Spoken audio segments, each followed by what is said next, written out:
Bom dia, graça e paz. Mais uma vez queria deixar uma palavra para você nesta manhã. Hoje é quarta-feira, dia 19 de 2021. Queria dizer que acima de Deus está a sua justiça e sua palavra. Fraseando esse texto, eu quero dizer que os decretos amargos de Deus vêm em nossas vidas por dois motivos. E eu gostaria de relatar esses dois motivos explicando através da palavra de Deus. E o primeiro decreto é os testes de Deus na sua vida, como se encontra no livro de Êxodo, capítulo 15, 25. Esse texto relata a saída do povo do Egito e eles, depois de alguns dias, eles sentem sede e encontram um lugar com as águas amargas. E no final desse capítulo, no versículo 25, lá está escrito que Deus o provou. Ali foi o primeiro teste do povo de Israel. E também nós encontramos um texto muito famoso que é a história de Jó. E para falar da história de Jó, irmãos, eu gostaria de mostrar a real intenção de Satã, porque isso pode embolar a cabeça de muita gente, porque nós evangélicos aprendemos que Satanás ele foi desobediente para Deus e foi expulso do céu. E eu, na verdade, eu não entendo dessa forma. Eu entendo que Deus o criou para que ele possa ser um anjo obediente. Porque, veja bem, irmãos, se ele fosse inimigo de Deus, Deus não era tão poderoso como nós sabemos que ele é.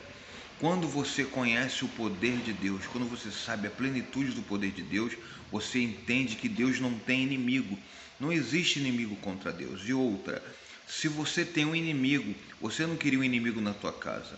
O inimigo nunca seria obediente a ti. Então entenda, Satã, ele é um anjo obediente a Deus. Ele faz as coisas que Deus manda. E outra, a segunda função dele é para desviar você dos caminhos de Deus.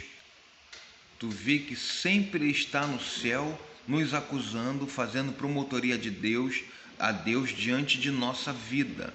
Então ele não é um inimigo, ele é um acusador, ele é um desviador. Essa é a função dele. Estou falando de Satã, não estou falando de demônios. Demônios é outra coisa. Irei fazer um vídeo falando sobre essas duas espécies, Satã e demônio. Nós estamos falando somente das provações de Deus, dos testes de Deus. Esse é o primeiro motivo. Deus prova ao ser humano para tirar de dentro do ser humano todo o mal e as impurezas, dando-lhes experiências práticas em sua palavra, para que nós possamos ter experiência e praticar a palavra de Deus. Você lembra do povo no Egito? O povo foi criado nas culturas egípcias. Quando surgiu Moisés, o povo teve que ir para o deserto para aprender as leis, os mandamentos de Deus e só assim tirar toda aquela cultura egípcia de dentro dele. Deus forjou o caráter dele nas dificuldades, no aprendizado, e só assim o povo de Israel pôde ser uma nação. Você imagine se o povo não tivesse esse aprendizado com Deus. Hoje não teria judeus, porque eles até hoje cultivam a cultura deles. E outra, os testes de nossa vida servem para elevar a sua alma, para que você possa se aproximar mais de Deus, porque Deus é santo, como eu sempre falei, e Ele gosta que nós nos santificamos a cada dia, porque Ele sendo santo, Ele não anda com impuro, Ele não anda com o pecado. Então nós temos que andar cada dia mais se santificando em nossa vida. Este é o primeiro motivos dos decretos amargos de Deus. O segundo motivo dos decretos amargos de Deus é quando somos desobedientes à santa palavra de Deus. Em toda a sua palavra, vocês podem observar em Deuteronômio 28, ali está o bem e o mal, as bênçãos e as maldições. Em toda a sua palavra, Deus nos orienta a sermos obedientes a Ele. Não porque ele quer que nós sejamos uma marionete, porque existem as leis de trânsito, irmãos, para preservar a sua vida. Então, as leis e os mandamentos de Deus é para que você possa viver com saúde, viver com paz e tranquilidade. Então, em Êxodo 23, 20 e 21 diz assim: Eis que envio o meu anjo para guardar pelo caminho e te leve ao lugar que te preparei. Olha só, guarda-te diante dele e ouça a sua voz. Não sejas rebeldes a ele, pois ele não perdoará a sua rebeldia. Então Deus dá uma ordem aqui para obedecer a esse anjo, porque ele não iria poupar a rebeldia do povo.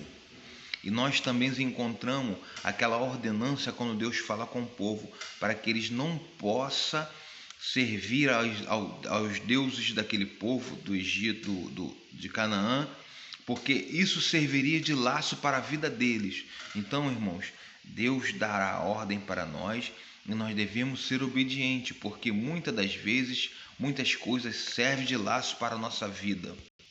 Então, nesta manhã, que nós possamos entender quais são os decretos da vida, da nossa vida diante de Deus, porque para que nós não venhamos blasfemar contra Deus, questionar a Deus, porque Deus ele é juiz e justo e a sua palavra estará acima de tudo, a sua justiça estará acima de tudo, ele não pode voltar atrás, por isso que ele é justo, fiel juiz. Deus te abençoe.